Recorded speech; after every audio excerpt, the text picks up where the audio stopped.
तो थैनोस के end game के बाद ऐसा लग रहा था कि शायद बड़े खतरे एमसीयू से चले गए हैं। हाँ, मतलब एक चैप्टर क्लोज हुआ था, लेकिन सोर्सेज कुछ और ही कहानी बता रहे हैं। बिल्कुल, हमारे पास कुछ सोर्स मटेरियल है जो एक बड़ी इंटरेस्टिंग लिस्ट दे रहा है, टॉप 10 विलन्स जो वापस आ सकते हैं। और ये सिर्फ विशफुल थिंकिंग नहीं है। सोर्सेज पॉइंट कर रहे हैं मल्टीवर्स, टेक्नोलॉजी, अनफिनिश्ड आर्क्स की तरफ। तो चलो इसको थोड़ा खोल के देखते हैं। हाँ बिल्कुल। पहला सवाल तो यही आता है सोर्सेज के हिसाब से कि क्या एआई कभी सच में खत्म होता है?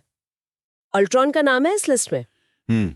उसे विजन ने रोका था, ठीक है, लेकिन व्हाट इफ सीरीज ने भी हिंट दिया था। हाँ, कि उसके वर्जन्स मल्टीवर्स में एक्टिव हो सकते हैं, उसका कॉन्शियसनेस वो कहीं ना कहीं एग्जिस्ट कर सकता है। एग्जैक्टली। और टेक्नोलॉजी की बात करें तो मिस्टीरियो, सोर्सेज उसके बारे में क्या कहते हैं? वही इल्यूजन और रियलिटी वाला एंगल। क्या वो सच में मरा था या सब एक बड़ा धोखा था? और अगर वो मर भी गया हो तो उसकी टीम, उसके ड्रोन्स, वो टेक्नोलॉजी तो अभी भी है। सही बात है, वो एक पोटेंशियल थ्रेट तो है ही, जिसे कोई और भी यूज कर सकता है।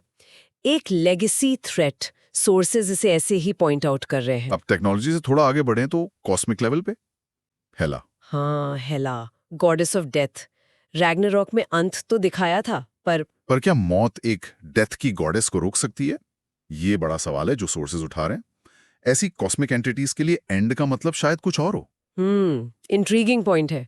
और इसी तरह वेनवू, यानी असली मैंडारिन। हाँ, 10 रिंग्स, शैंग-ची के एंड में वो सिग्नल्स भेज रहे थे, पर कहाँ, क्यों? हाँ, सोर्सेस कहते हैं कि उन रिंग्स का असली ओरिजिन, उनकी पावर अभी भी एक मिस्ट्री है। तो हो सकता है ये वेनवू की वापसी का जरिया बने, या फिर रिंग्स के पीछे जो भी बड़ी ताकत है वो सामने आए।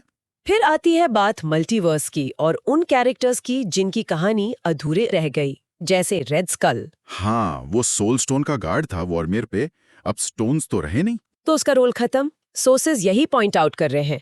क्या वो अब फ्री है? कहाँ गया होगा? उसका पोटेंशियल काफी है। बिल्कुल।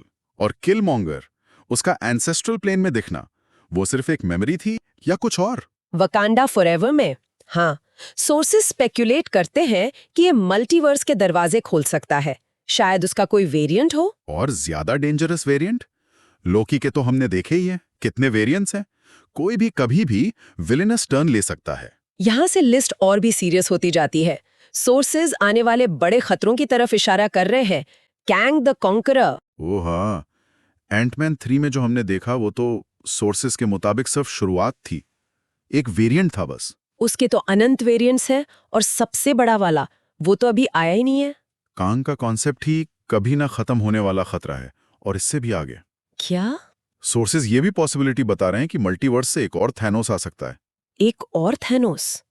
मतलब हमारे वाले से भी ज्यादा खतरनाक? हो सकता है, बिल्कुल पॉसिबल है मल्टीवर्स में। लेकिन इन सब के बीच एक नाम है जो सोर्सेज नंबर 1 पर रखते हैं, अगला बड़ा विलन। कौन? Doctor Doom, Victor Von Doom. अच्छा, हाँ, फैंटास्टिक फोर की एंट्री के साथ इसकी उम्मीद तो थी। सोर्सेज उसे एमसीयू का अगला बिग बैड बता रहे हैं। खासकर सीक्रेट वॉर्स के लिए।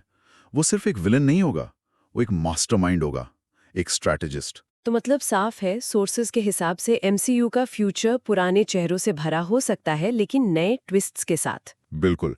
एआई, मैजिक, मल्टीवर्स या सिंपली अधूरी कहानियां, ये 10 नाम तो बस कुछ पोटेंशियल रिटर्न्स हैं, पर कैंग और डूम ये आने वाले फेज के लिए सबसे इंपॉर्टेंट लग रहे हैं। तो इस सब का हम क्या मतलब निकालें?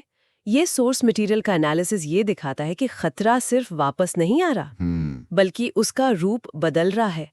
एक बदले हुए एमसीयू में जहां मल्टीवर्स एक रियलिटी है, ये विलन्स क्या इम्पैक्ट डालेंगे? उनकी पुरानी मोटिवेशंस नए कॉन्टेक्स्ट में कैसे प्ले आउट करेंगी, ये देखना इंटरेस्टिंग होगा। हाँ, ये एक बड़ा सवाल है जो ये सोर्सेज हमारे लिए छोड़ जाते हैं। इस पर जरूर सोचना चाहिए। अगली बार तक सोचते रहिए।